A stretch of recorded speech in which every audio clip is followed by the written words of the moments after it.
On va corriger les exercices du début sur le calcul littéral. Commençons par les exercices 2 et 3.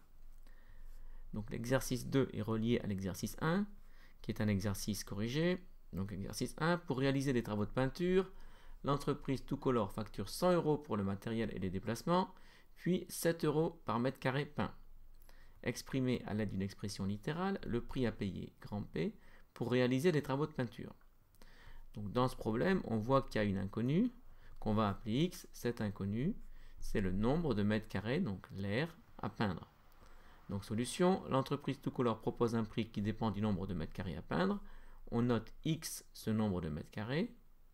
La formule qui donne le prix à payer, sachant que c'est 7 € par mètre carré et qu'il y a X mètres carrés, juste pour les mètres carrés à peindre, on aura 7 fois X. Parce que pour 1 mètre carré, c'est 7 €. Et s'il y a X mètres carrés, on aura 7 fois X. Et il faut ajouter 7 € pour le matériel. Donc, on fait 100 plus 7 fois X. Donc, la formule, donc l'expression littérale qui donne le prix à payer, c'est 100 plus 7 fois X. Ainsi, le prix à payer pour réaliser les travaux de peinture est exprimé par l'expression littérale grand P égale 100 plus 7 fois X. Donc maintenant, on va faire l'exercice 2. Exercice 2. Donc l'entreprise Arc-en-Ciel souhaite concurrencer l'entreprise Toucolor. Elle propose de facturer 9 € par mètre carré de peinture. Et donc, pour elle, manifestement, il n'y a pas de... Elle ne fait pas payer le matériel et les déplacements. Il y a uniquement un prix par mètre carré de peinture. Donc, elle propose de facturer 9 € par mètre carré de peinture, exprimé à l'aide d'une expression littérale. Le prix à payer P pour réaliser des travaux de peinture, sous-entendu avec l'entreprise Arc-en-Ciel, et bien forcément, ici, on va avoir P égale 9 fois X, parce que cette fois-ci, le prix par mètre carré, c'est 9, et comme il n'y a pas le 100, ce sera juste 9 fois X pour le prix à payer avec l'entreprise Arc-en-Ciel. Exercice 3. On donne la figure ci-dessous. Donc vous avez un rectangle, une longueur qu'on ne connaît pas, qu'on appelle grand L, et une largeur qu'on connaît qui vaut 4. Exprimez l'aire de ce rectangle à l'aide d'une expression littérale. Donc l'expression littérale, c'est clairement grand A égale L fois 4. Et en général, on préfère que le nombre soit devant, donc on va plutôt l'écrire 4 fois L. Donc voilà l'expression littérale qui donne l'aire de ce rectangle. Passons à l'exercice suivant. Exercice 12. T désigne un nombre quelconque. Alors je vais plutôt passer ici comme ça. On va répondre juste à côté de l'énoncé, ce sera plus simple ici.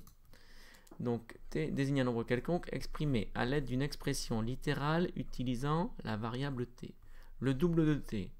Bon bah le double de T forcément c'est 2 fois T. Le triple de T c'est 3 fois T. Et la moitié de T c'est T divisé par 2. Ou, si on préfère l'écrire avec un trait de fraction, ça revient au même. T sur 2.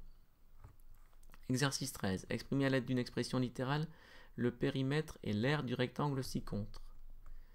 Alors, le périmètre, ça va être 2 fois longueur plus 2 fois largeur.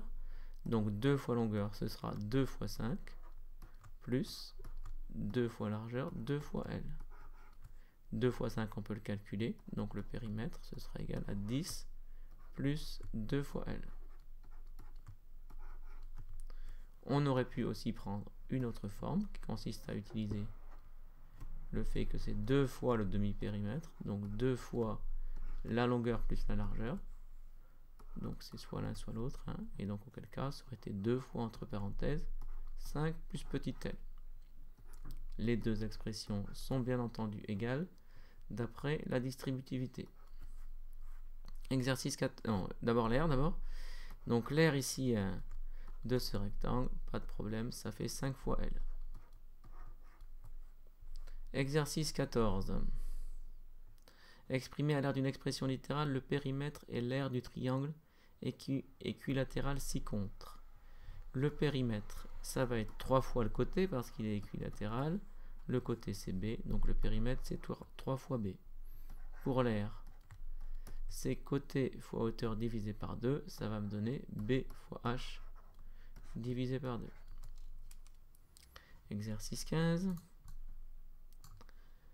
On appelle P le prix d'un cahier.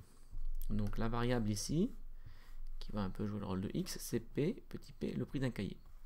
Un stylo coûte 1 euro de plus que le cahier. Exprimé à l'aide d'une expression littérale utilisant petit p, le prix du stylo. Ben, le stylo il coûte 1 euro de plus que le cahier, donc forcément c'est P plus 1.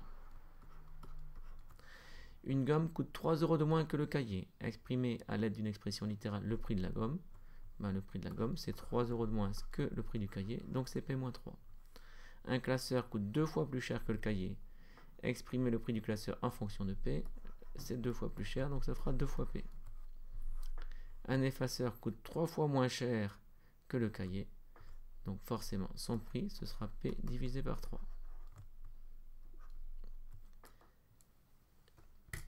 Voici pour l'exercice 15, passons au suivant. L'exercice 16, alors un programme de calcul. Voici un programme de calcul. En notant petit x le nombre choisi au départ, exprimer le nombre obtenu avec ce programme à l'aide d'une expression littérale. Le programme de calcul, qu'est-ce qu'il fait? Il multiplie par 4 et il ajoute 7. Vous partez d'un truc, vous multipliez par 4, vous ajoutez 7.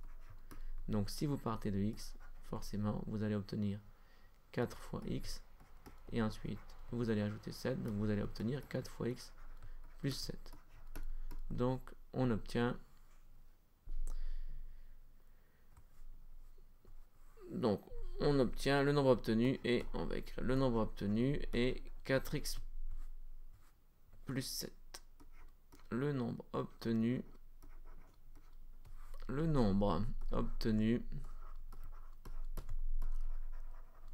est 4x plus 7. Donc 4 fois x plus 7.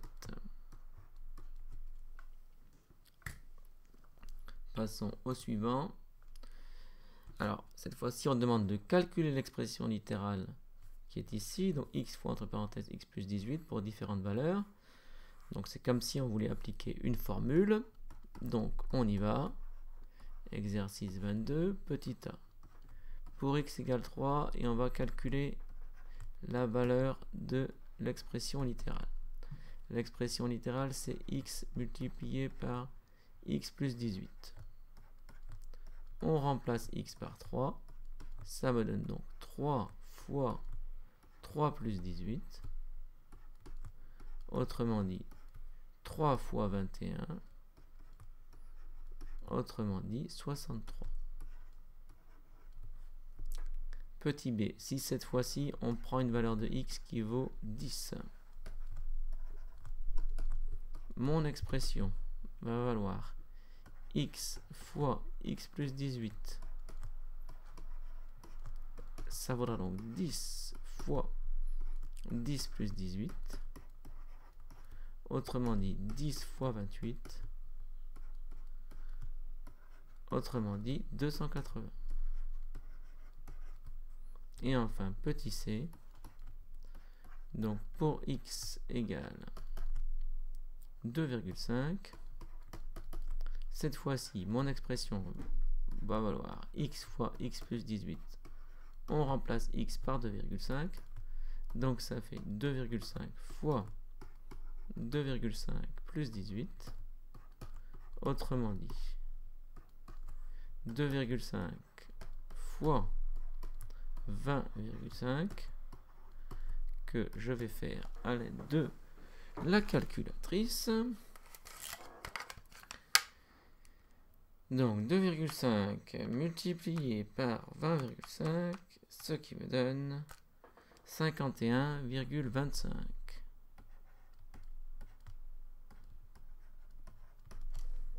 Voici. Pour cette valeur de x. Donc poursuivons. Il m'en reste encore un. Non, l'exercice s'intitule C'est magique. Alors pourquoi est-ce que c'est magique? Faisons le calcul. On considère cette expression et on va la calculer pour différentes valeurs. Alors regardons ce qui se passe. Donc petit a, pour n égale 4, qu'est-ce qui se passe pour cette expression? Donc l'expression 2 fois n plus 3 moins 6, ça va valoir 2 fois 4 plus 3 moins 6. Autrement dit, ça va me faire 2 fois 7 moins 6. 2 fois 7, 14. Donc ça fait 14 moins 6, ce qui me donne donc 8. Donc pour 4, on obtient 8. Bien. Essayons pour n égale 11 pour voir ce qui se passe. Pour n égale 11, 2 fois n plus 3 moins 6, ça va valoir 2 fois 11 plus 3 moins 6, ce qui va me faire 2 fois 14 moins 6, donc 28. C'est un 6 ici. Donc 28 moins 6, autrement dit 22. Donc pour 11, on obtient 22. Et enfin, petit c, pour n égale 2,5, regardons ce qui se passe. 2 fois n plus 3 moins 6, ça me donne 2 fois 2,5 plus 3 moins 6. Autrement dit, 2 fois 5,5 moins 6. 2 fois 5,5, ça fait 11. Donc ça fait 11 moins 6. Autrement dit, ça me fait 5. Question 2.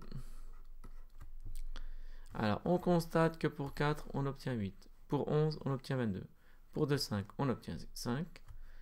Et donc, qu'est-ce qu'il y a de magique là-dedans? Eh bien, on constate que pour chaque valeur, de x, alors c'est pour c'est pour les 3 valeurs testées. Mais en fait, ce serait vrai pour n'importe quoi. Donc là, on va juste mettre, on constate que pour les 3 valeurs testées, que pour les 3 valeurs de x testées,